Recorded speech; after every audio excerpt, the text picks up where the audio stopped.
Hi all, just wanted to make a quick video and maybe help a couple of you out there. I've recently just acquired myself a Creality LD-002R SLA resin based printer. In having a look at a couple of the reviews over the last couple of days, I've noticed a lot of people have been complaining that their touch screen has stopped working or has been completely non-responsive from unboxing. I had exactly the same problem. I took it brand new out the box, took all the polystyrene out and set it up, switched it on, popped the USB stick in, and this LCD panel over here was completely unresponsive. I could not touch anything.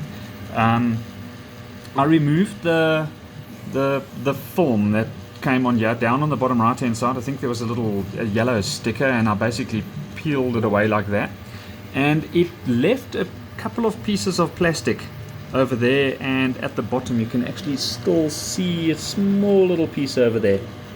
And I thought to myself, maybe that plastic that was there was somehow pressing on the little sensors of the touchscreen somehow, and I decided to get in there with a small little screwdriver. I basically pushed this in over there and scratched out the stuff as much as I possibly could, and then I folded a piece of paper like this and I stuck it in over there, and I basically scratched up and down until I sort of disintegrated that leftover protective layer that was on the top, and lo and behold, all of a sudden the touchscreen started working. So if you have the exact same experience and you are struggling with your touchscreen, just have a look inside there, and you can actually put your fingernail in and you can feel if there's any plastic on the side.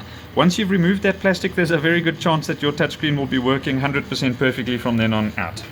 I hope this helped you, and have a good day. Cheers.